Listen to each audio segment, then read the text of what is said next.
সবাইকে শুভ অপরাহ্ন এবং আসসালামু আলাইকুম।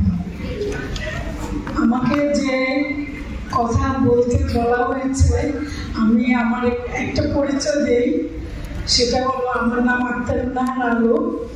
আমি retired chief nutrition officer burden হসপিটালে। আপনারা বুঝতেই পারছেন আমি রিটায়ার করেছি মানে আমিও কিন্তু প্রবীণ হয়ে গেছি। যাই হোক, মানুষের জীবনটা আসলে খুবই একটা কি বলবো, একটা জটিল বিষয়। আমাদের শৈশব, কৈশোর, তারপরে স্কুল, কলেজ, চাকরি, সংসার, সন্তান পালন সব কিছু বোঝানোর পরে আমরা যখন নিজেদের দিকে তাকাই, যখন আমাদের অবসর মিলে, তখন আমরা কি দেখি? আমাদের চোখের তলায় কালি, আমাদের রক্তের চাপ বেশি, রক্তের চিনি, চর্বি সবই বেশি, আমাদের নিঃশ্বাস নিতে কষ্ট হয়, আমরাও অল্পতেই হাঁপিয়ে পড়ি। আরো অনেক ধরনের আমাদের কাছের যে মানুষরা ধীরে ধীরে আমাদের কাছ থেকে দূরে চলে যাচ্ছে, আমি একা হয়ে যাচ্ছি, এরকম একটা পরিস্থিতিতে আমাদের সবারই পড়তে হয়।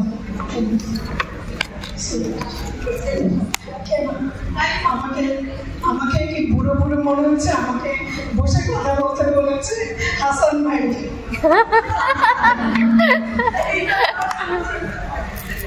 ঠিক আছে, কোনো সমস্যা নেই।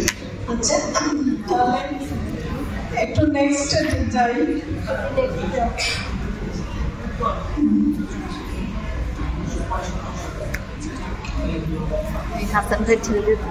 নেক্সট প্রীতি।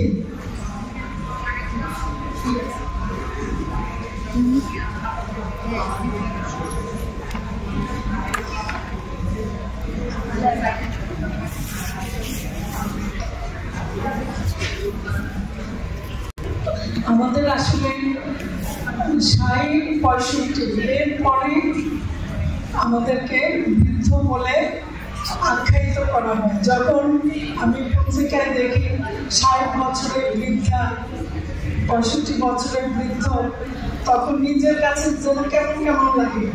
সত্যি আমি কি বৃদ্ধ হয়ে গেলাম? আমার থেকে ছোট মানুষরাও বৃদ্ধ বলা হচ্ছে, তখন কেমন জানি লাগে, নিজের কাছে তখন আর ভালো লাগে না।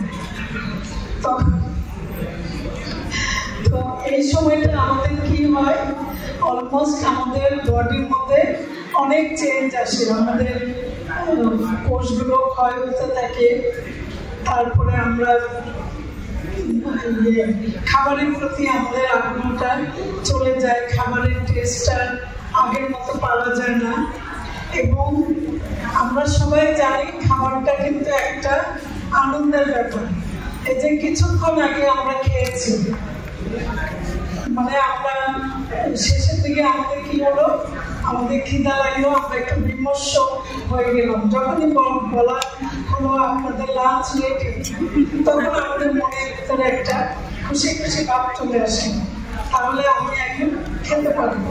তার প্রত্যেকটা মানুষেরই খাবারটা একটা আনন্দের ব্যাপার। কিন্তু যখন মানুষের বয়স হয়ে যায়, তাদের সামনে যত লোভনীয় খাদ্য রাখা হোক না কেন, তিনি কিন্তু খুব একটা আনন্দ অনুভব করেন।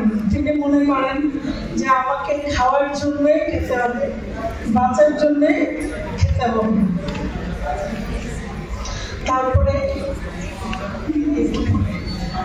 এরপরে আমরা দেখতে পাই যে প্রবীণদের স্টমাকে হাইড্রোক্লোরিক অ্যাসিড এবং এনজাইম, যে দুটো একদম হজমের জন্য কাজ করে, সেগুলো আস্তে আস্তে কমে যায় এবং খাবারটা আমাদের ইন্টেস্টাইনে খুব ধীরে ধীরে পৌঁছায় বলে আমাদের মধ্যে কনস্টিপেশন দেখা যায় এবং আমরা একটা সমস্যায় পড়ে যাই।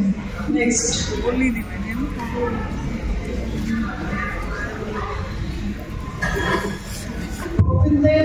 মানে নিউট্রিশনের যে চাহিদা, এটা কিন্তু ছোটদের যেমন বা অ্যাডোলেসেন্টদের যেমন তেমন না।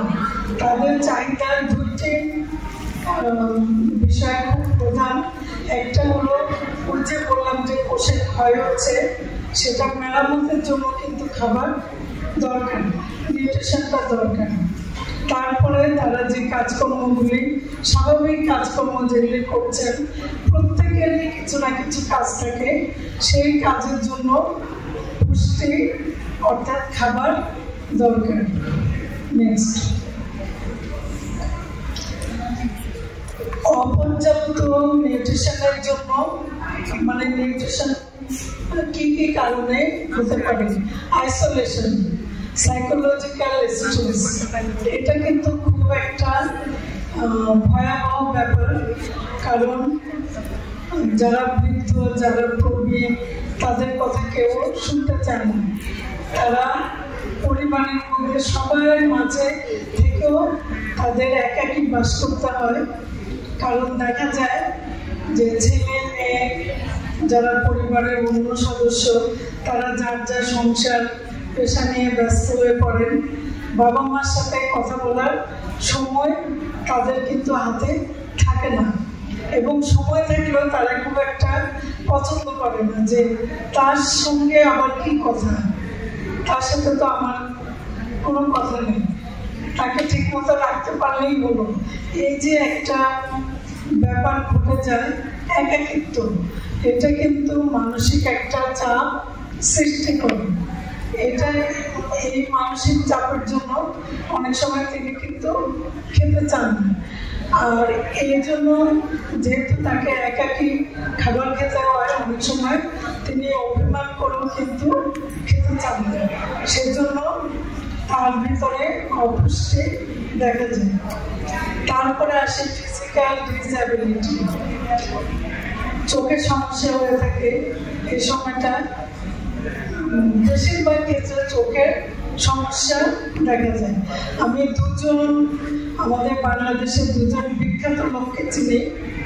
যেহেতু আমি কিন্তু একটি লেখক, আমার আরেকটা পরিচয় আছে, আমি পুষ্টিবিদ হলেও আমি কিন্তু কথা সাহিত্যিক, কবি।